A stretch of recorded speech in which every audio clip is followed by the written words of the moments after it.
everybody, welcome back on the Versus. We're making use of some fine weather that's just developing. Had a bit of cloudy weather for the past day or two, and nice blue sky coming in from the northwest behind me.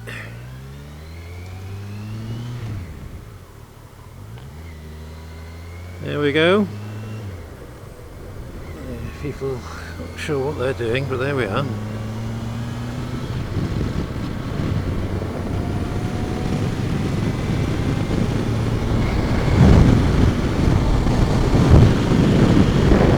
Right, let's get the show on the road. We're going to go to Cwm Ciprwth today. Put the indicator out, and Cwm Ciprwth is a small sort of hanging valley. It's not much of a hanging valley really. It's a very worn out hanging valley near Cwm Pennant, or in Cwm Pennant really, above Cwm Pennant I suppose you could say.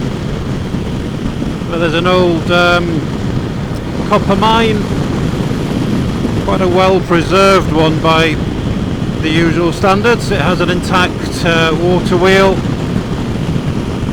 that used to turn a water pump by a system of flat rods.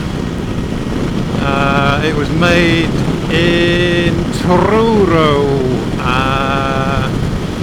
I forget exactly the name of the company, Dalgi or something like this.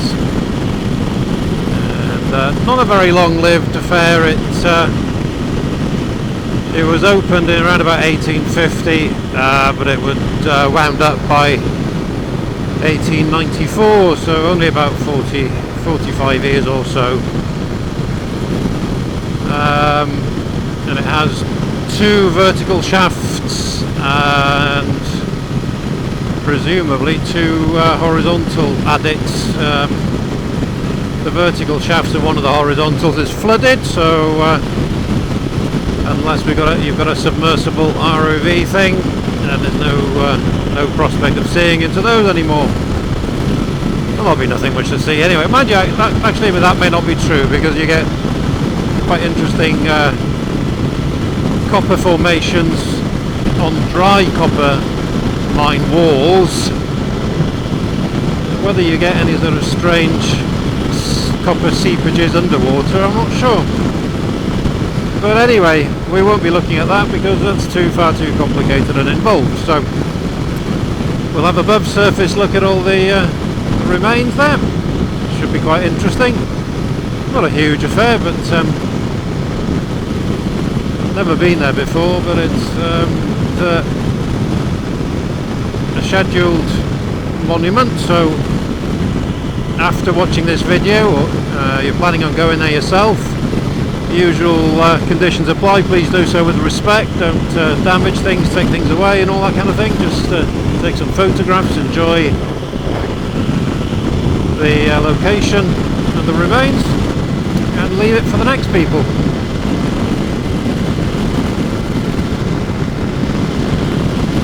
So we should be there in about I don't know, half an hour or so, more or less. Fairly busy, some quite bad driving already this morning. It's quite sure what that's all about. It's Thursday, just coming up to 11:30. That happens, doesn't it? I suppose you've noticed that yourselves. You get days when there's an ill wind blowing through the traffic, and today's one of those days. So we'll see if things improve as we press on towards Cwm Pennant. Right, so here we come on to the Britannia approach. Traffic's just building up now. We had some offloading from the ferries from Ireland just arrived. I think we're just ahead of most of that traffic by the looks of it. So we'll do the usual thing of sticking the light on, get people's attention. A couple of days ago we had another jumper, sadly, off Britannia. I don't think it was an exercise. I haven't seen any reports in the media about it though, which is quite unusual, but we had the helicopter out.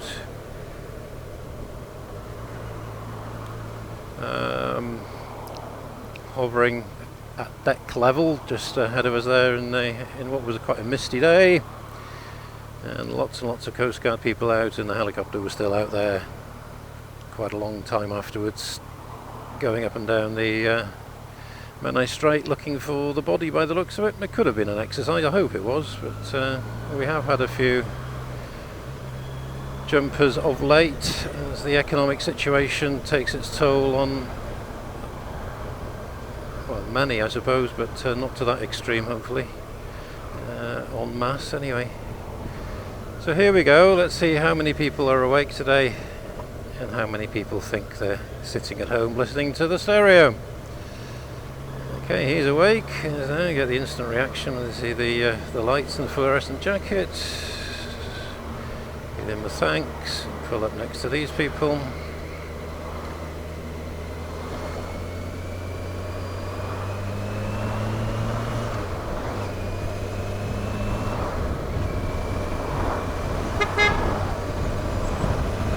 Do have to wake people up, I'm afraid, sometimes.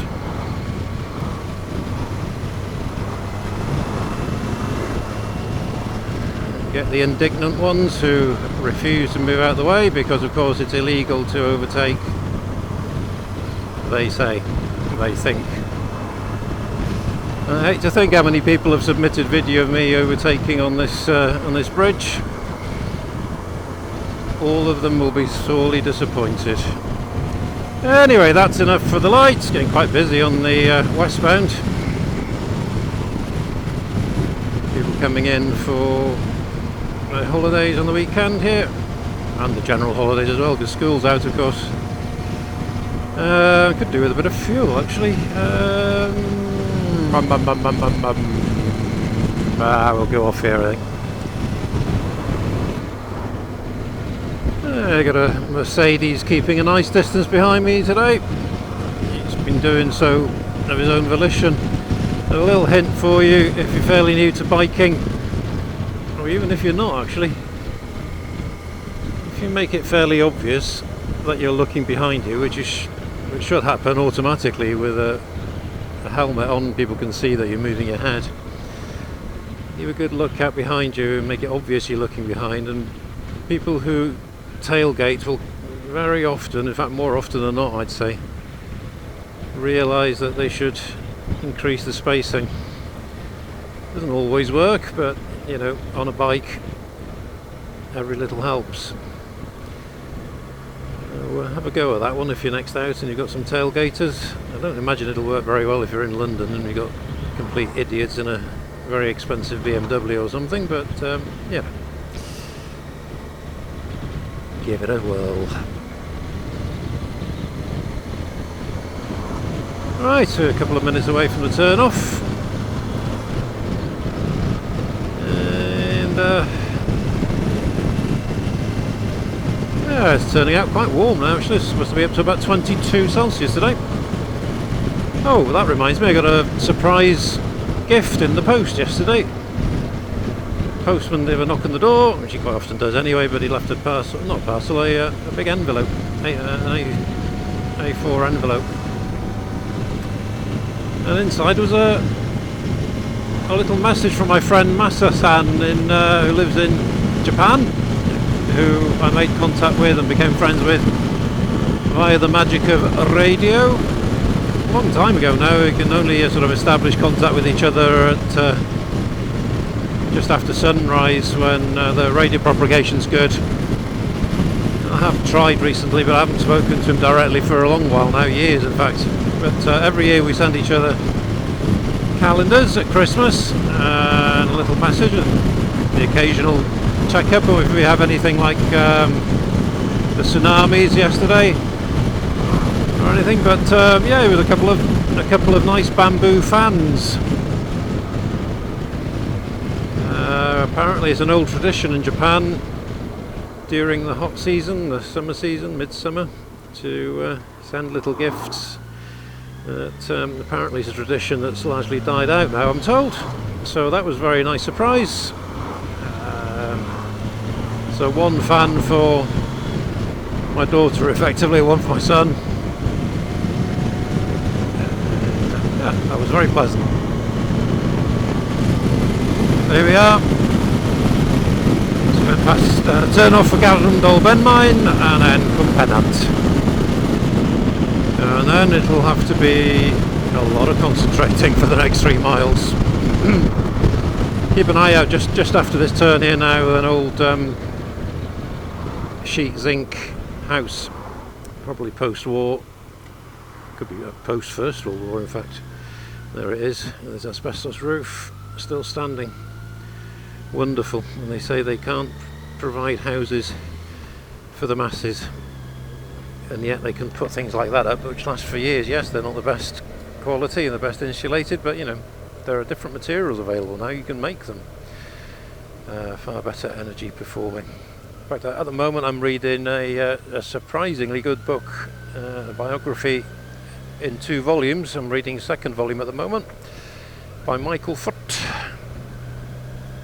The biography of Aneurin Bevan, who's much in the news at the moment, or much in the cultural circles, because Michael Sheen has got a very popular play about him at the moment.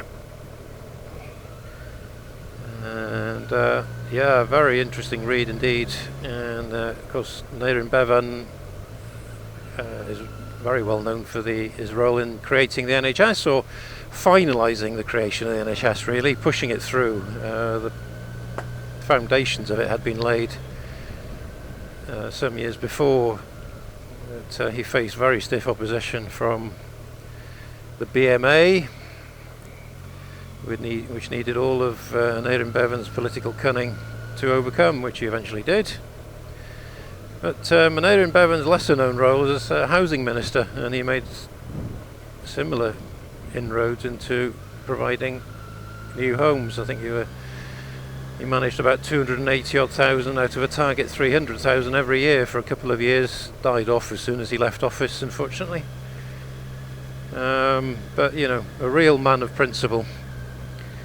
Left school at 14, went to work in the South Wales coal mines, found himself out of a job because of being a union rabble-rouser, as the employer would have considered him, a troublemaker in fact. And found himself out of a job for 3 years, and on a bit of a blacklist when he tried to get a job in the mines later on. So, you know, a man who knew what the working class was all about. He was a man of and from the working class. Very principled man, and absolutely hell-bent on getting his NHS implemented, which he repeatedly referred to, quite rightly of course, as his duty. He had been given that duty to create it by Parliament, and he successfully sort of made out that those opposing him, including the BMA, were effectively acting against the state. Well, that's one reading anyway. I mean, it's a little bit more involved than that, obviously, but if you do come across it, you can get the book, you know, one of the volumes, for about a tenner or less in softback. I'm trying to get both volumes to put up on my reference library, as it were. Some cracking quotes in there. One of the gynecologists during the negotiations with NHS sort of made the remark that the minister had to understand that he was responsible for all the pregnant women in Britain, to which Aneurin Bevan immediately, without any sort of thought or hesitation, quipped, "You're boasting." Yes, yeah. Really very clever man, of course, and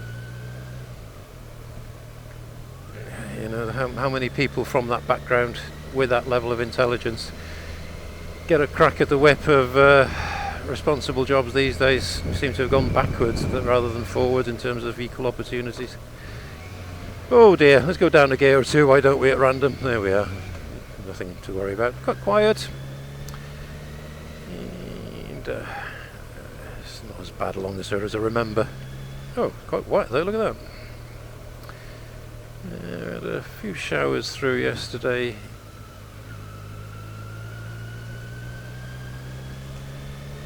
Yeah, there we go. Well, I won't be fiddling with the camera whilst I go through here, even though it's eating up my battery and my storage space, but it's okay.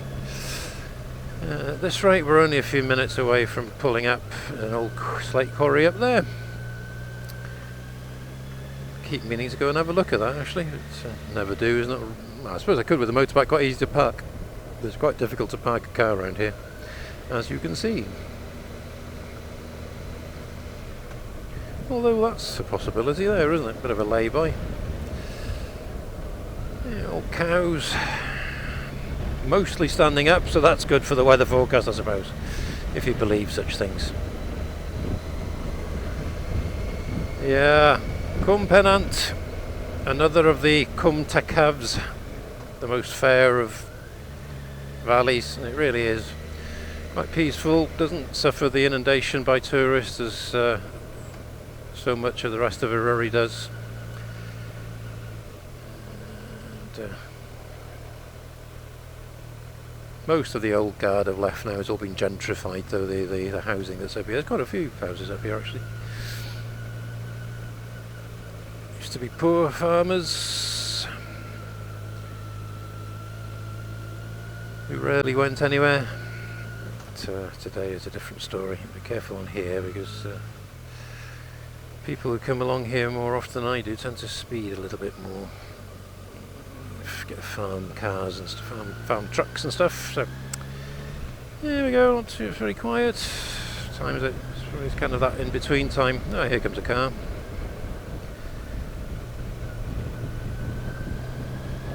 Thank you very much. Yeah, quite busy campsite. Actually realised there was a campsite there, although it's pretty obvious, isn't it, when you look at it? Flat piece of grass with seating.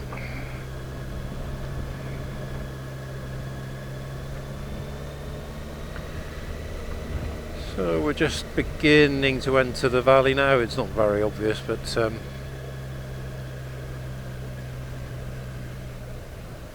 on my left hand side as we progress, you'll notice, if you're familiar with the area, parts of the Nantlle Ridge, or the entire Nantlle Ridge even, if we get a good view. A little bit of wind today. Drone should be fine though.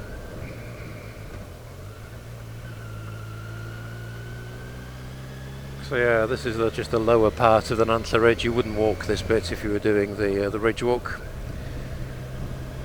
And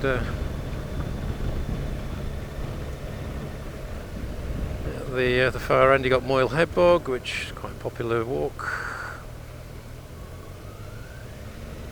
And then on the other side, on my left, on the other side of the valley wall, you've got Cwm Ciprwth, which is not so popular, I'm glad to say, because it's a very pleasant place altogether.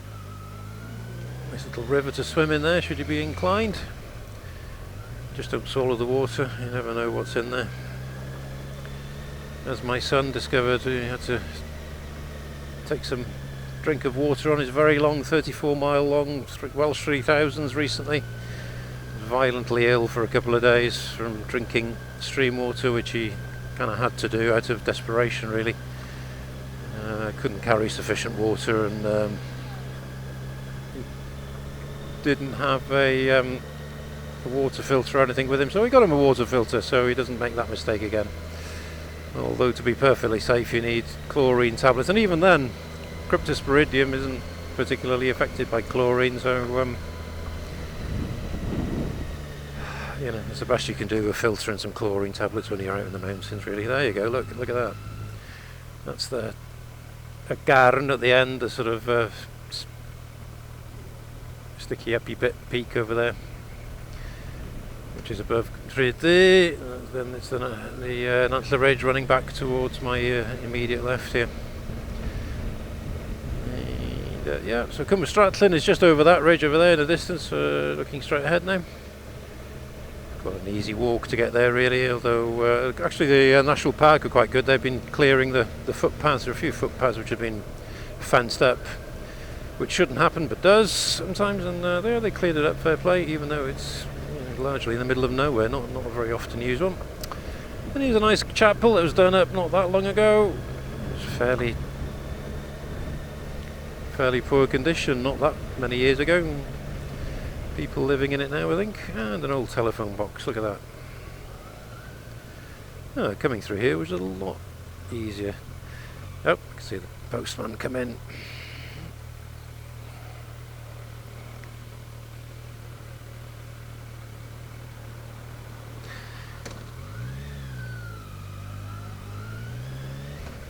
Just caught a glimpse of him coming around the corner there, luckily. Yeah, there you go, that's the sort of main body of the Nantler Ridge. Just going along there. I've only done it once.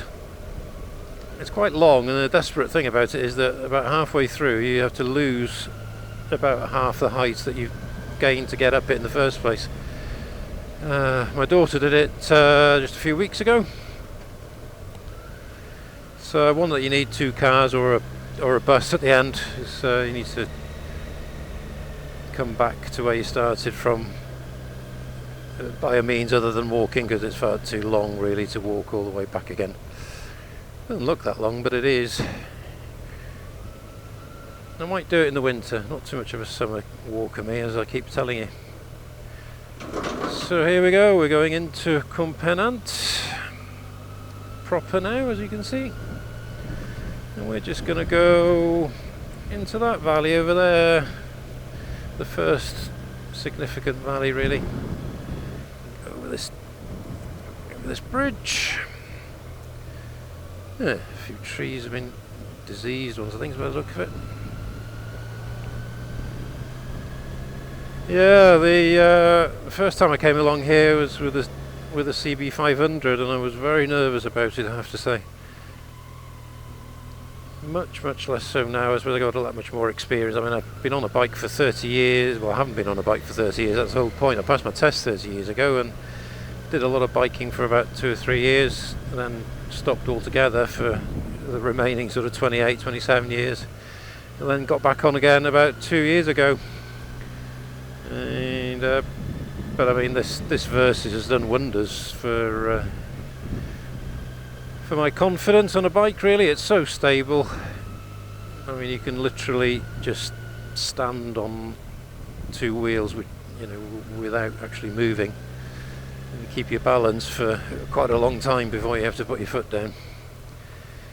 I have to remind myself not to tempt fate and put that foot down as soon as it comes to a stop. There's no real need to, unless you're in slow moving traffic, to tempt fate, is there? So here we go. Look at that. No finer view will you find in any Welsh valley, really. There is parking at the end. It's an honesty system. I'd encourage you, of course, to leave a little bit of money. It used to be about £2 or £3. I mean, if you put a fiver in to come to a place like this to help people do whatever they do with it, I'm not quite sure, but even if it goes into their own pocket, I mean, look at the beauty that you get for all day for that money. Right, just crossing over the river a couple of times here, then we're going to be pulling up in no time at all now. There's some nice Atlantic eels that come into this river. Very nice to watch them from about, well, a little bit early, slightly early now, but from the end of August-ish, I suppose they'll be coming up to breed back to the river they came from by some remarkable ability of magnetism and actually the individual smells or the electrical sensing of rivers all the way from the Sargasso Sea. It's always nice to watch them. They're not so common now, sadly. Endangered species, I think, aren't they? The European eel. So don't come fishing for them, don't come harassing them, just look. How about that for a place to live, eh? Pretty harsh in winter, of course, even in the modern day.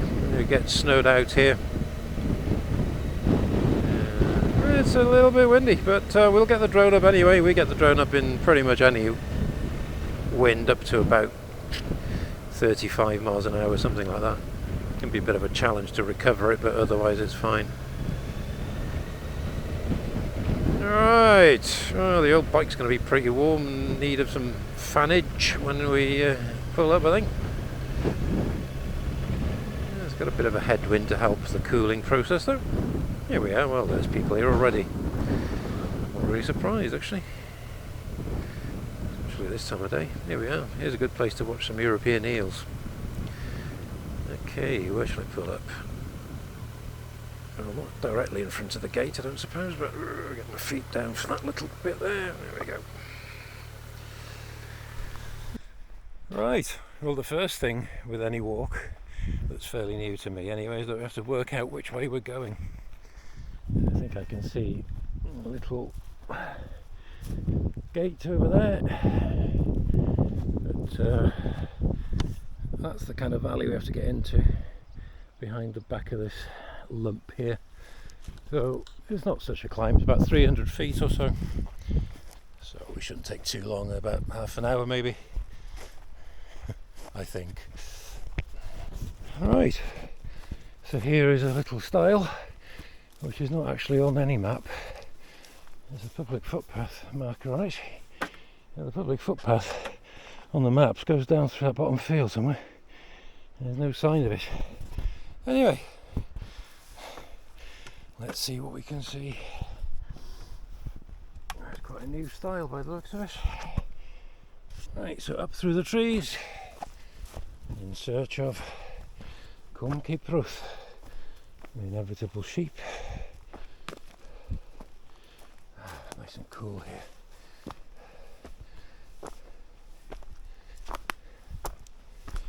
Yeah, as you can see, it's not a especially well trodden path. In fact, it's rather rough. Right, Indiana Jones, here we come again. Not sure where it goes. It goes up there somewhere. Anyway, I come equipped for everything. I have a sun cream on and also anti-fly cream. Are we going to get any further than this is the question. Could be through there, couldn't it? Let's have a look. Here we go. Somehow took a bit of a detour. Maybe that tree. There's lots of fallen trees. The process of increasing rainfall. The effect of increasing rainfall is getting quite obvious here in Eryri. Damage to trees and stone walls and things. Whew.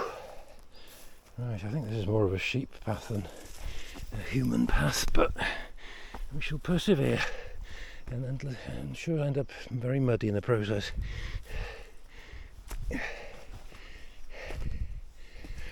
Oh, well, I wouldn't advise coming up here. It's pretty steep and pretty wet in places. Just slipped a little bit there. I'm alright.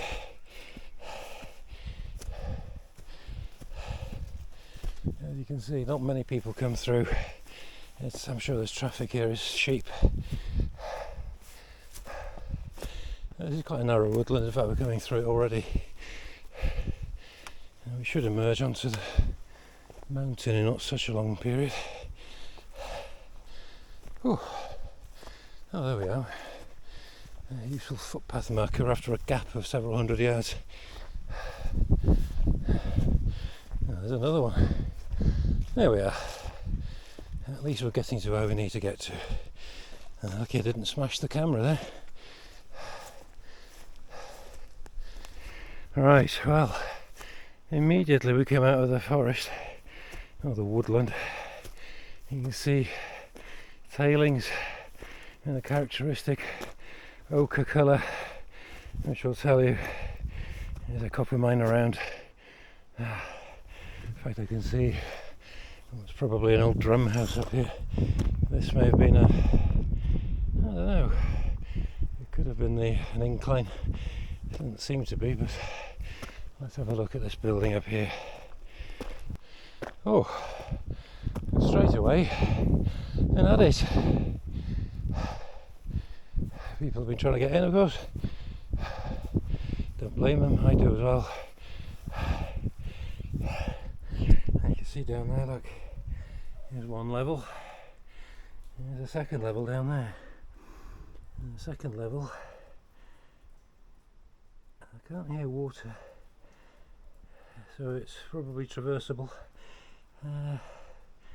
Yeah, you've got to be ever so careful because this top level will probably break out into the lower level, so don't fall through if you're having a go at that. And have a look at that. How about that for scenery? Old slate quarry inevitably up there. Prince of Wales, short-lived affair.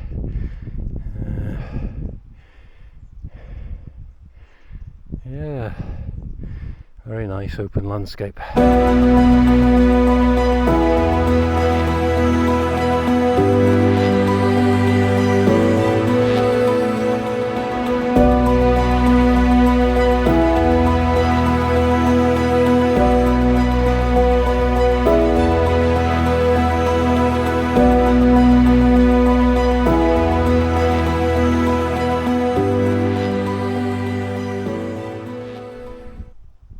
Yeah, not sure what this building was. It's not a drum house, but it's probably just a worker's hut, potentially a weighbridge of some sort here, weighing what was coming out of the adit here. It'd be quite interesting to have a look in there. I had a look around to see if anybody had been in. I don't think there's an awful lot to see. There never really is in these old metal mines.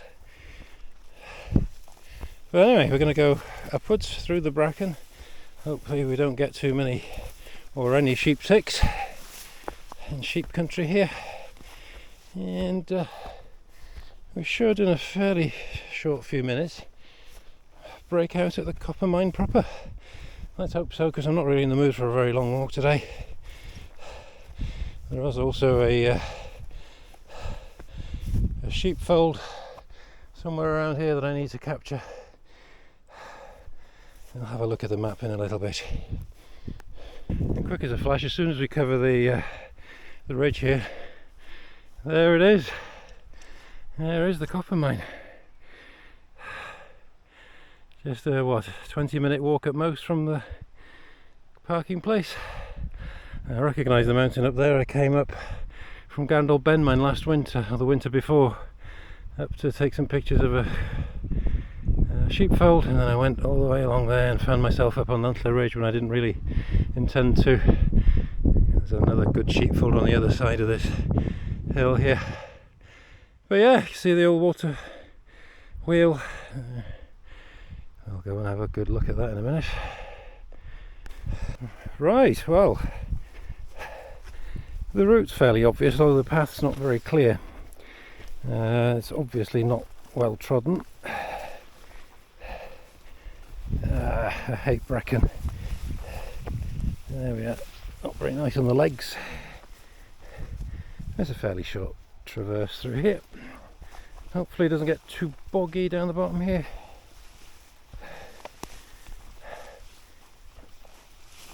Ooh. Right, we're going to go, oh god, waist deep in this, chest deep in this damned bracken, but it's only a few metres. Got a bridge going across here. There we go. There's the bridge. A couple of bridges. There we go. Oh, nice little place to sit in the water if you like. Not today for me. In the rowan trees, the mountain ash, full of berries. A little bit early yet, but I shall be gathering some of those as I do every year to either make some jam, as it were, or put in a pie. Now don't take this as a recommendation, and there's always a bit of a debate as to whether they're poisonous. They contain a little bit of arsenic, but that's in the seeds. But I've been eating it for years, but of course that doesn't mean it's not causing me any harm, but I'm perfectly happy to eat it, and rowan berries are widely eaten across the world, so yeah, that'll be coming up in a week or two. A week probably. Wow, lots to see here. run up here without falling over, and we shall find the name of the maker. Let's have a look. Got a deep wheel pit. Ooh. And fittings for where the bucket or the vanes or whatever used to be. These are the connecting rods for the water pump. As you can see, went around with the mill, with the water wheel. Oh, there we are, Truro. Can you see that? Maybe Dinghy and Son, Truro. Obviously associated with the Cornish mines, and water still running through there.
The old, what do you call this, a windlass, a winding drum,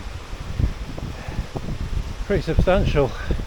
That was presumably for pulling trucks out of the adit, and possibly pulling things up from the levels below the surface level as well. Yeah, it's pretty substantial.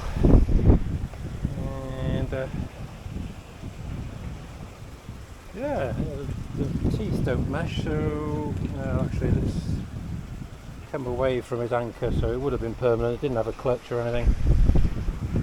Oh, be careful here. Quite interesting to see concrete.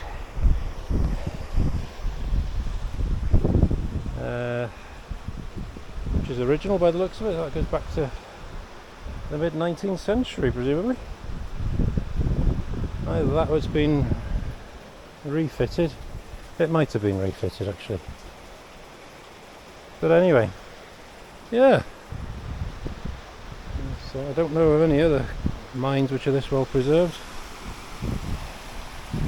or in such a picturesque setting, really. Okay, so that's the camera setup. It's got the very black infrared, deep red of course, not black, and set up on the wheel, just waiting for some direct sunshine. This is the Velbond DF40, great tripod, very lightweight, fits in the back box of the bike. So, well, it doesn't look too sunny sunshine up there for the moment. It's the middle of the day when the convection's highest, so we'll wait a little bit and then we'll go and have a little bit of an explore whilst we wait. Some I guess a mill building right in front of us here. Oh, there's another wheel over here actually. Oh, it's a bit boggy here. Right, let's have a look. Oh yeah, some winding sheaves. That one anyway. This one would have had spokes coming out of it. Yeah, no fireplace, so a working hut of some sort. There's the old axle mount, probably off a truck, although it could be for one of these wheels. And an old grate, I think, that one. Yeah, that's a doorway, obviously. Go out, and there'll be a doorway of sorts to go into the mill building or something here. Actually not, it could be just little workers' huts, actually, workers' houses.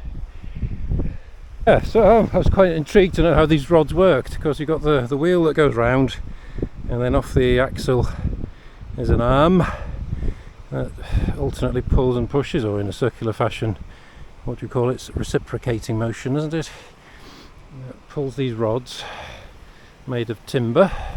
I think these have been replaced, actually, because the old ones, the original ones, had rotten, not surprisingly in this environment, and then connected by these grippers, and then this whole thing pivoted backwards and forwards.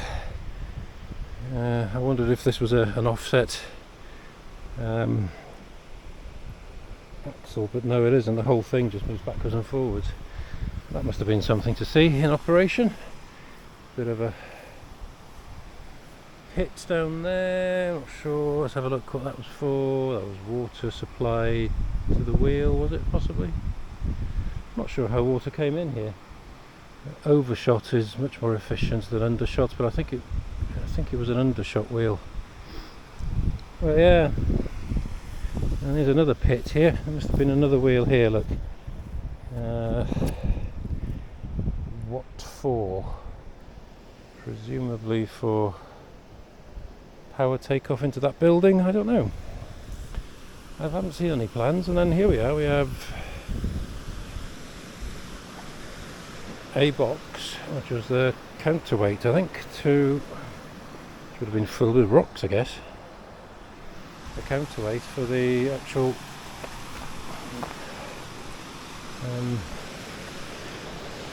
the rod that went down to pump the water up. And there's the cover over the deep shaft. Don't go very far down. And then the actual piston went up and down to pump the water out. And there's an very old barrel.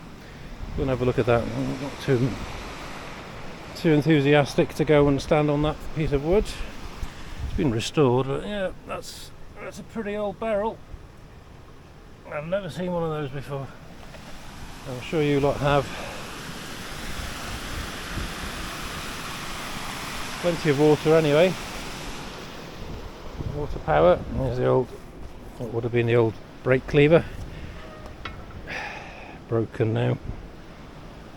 A winding gear for, not sure, could have been for the piston, probably. Right, the sun's out, so without falling into some deep hole, back to the camera, get it going straight away. The sun's gone back in, darn it. It'll come out again.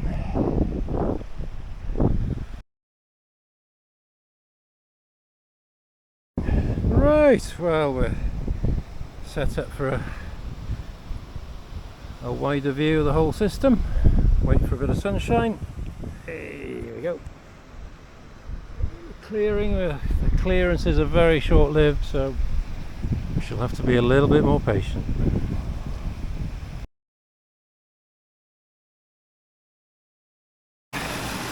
Underwater shot, haven't we, on a nice day like this?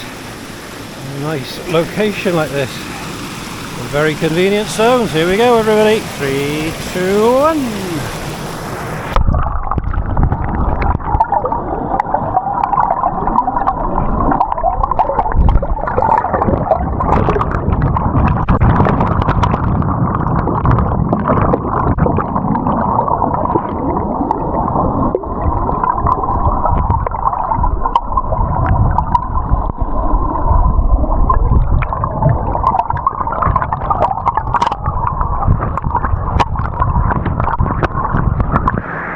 Oh, yeah. That's a nice view now. My son and I went up to Prince of Wales Quarry, up along that ridge there, the sunlit ridge there, there's some trees, and up towards a garden that way. That was last year, just over a year ago. It was a very, very hot and humid day, and I really struggled on that day. I don't struggle generally, but hot and humid gets me every time, so yeah, it would have been much nicer to go up there today. But there we are,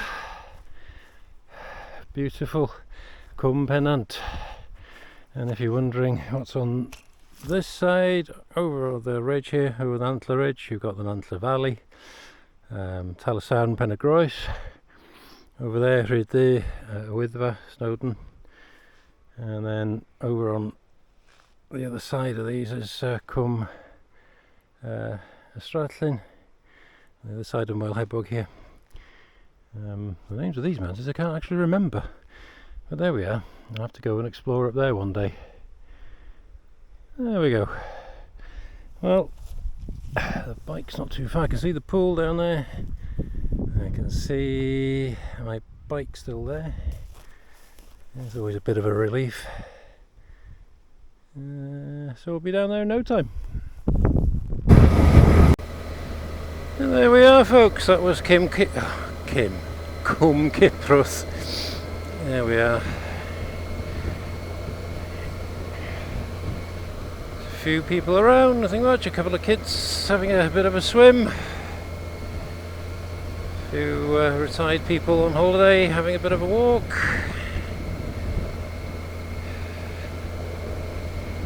And then there's me. So we'll make our own little way back to the main Porthmadog Road. We're up to 22.3 British summertime. Feeling a bit hungry now, actually. Got a good lunch, had an egg sandwich and then a cod fillet with some mushy pea sauce or something. It was quite nice. Frozen from Lidl, most delicious it was. Anyway, over the cattle grids, and we'll see you a little bit further on. I'm sure the Britannia Bridge will be busy by the time I get there. Oh, we timed that quite well. It's a little bit of rain coming in now. It's light showers really, mainly mountain induced stuff, so yeah, we left at the right time. So there you go. Right, well, we're nearly at the end of the journey. See if the battery will last a little bit longer. It's shining red at me. So see if we can get up to Britannia, see what's happening there.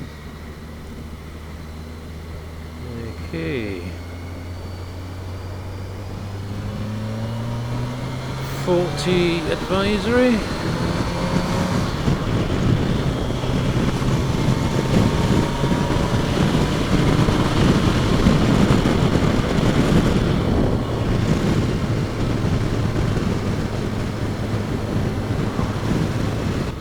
Right then.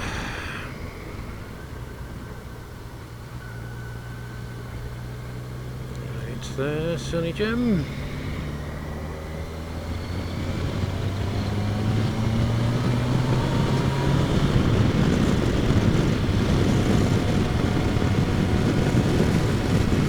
Right, here we go.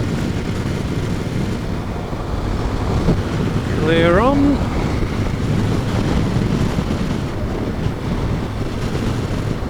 Lights on.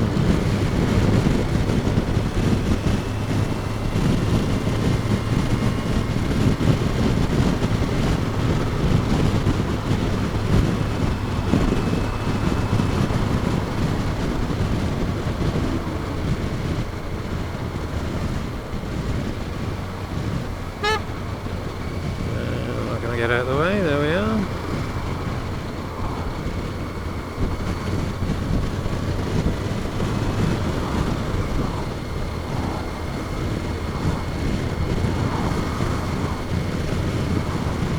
Most people over on the left already today, unusual. Careful with the wind at the end of the bridge here. It's quite windy. Bit of a front going past.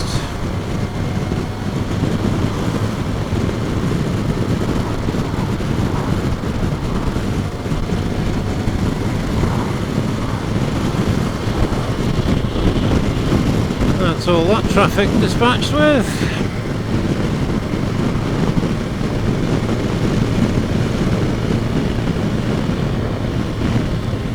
Dispense with the lights.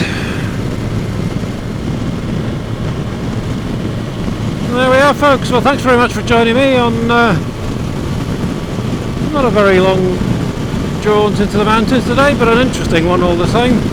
You won't quite find anything like that anywhere else in all of Wales, I would have thought. So like and subscribe if you would, please. Makes a big difference if you do. And we'll catch you on the next one. Ride safe.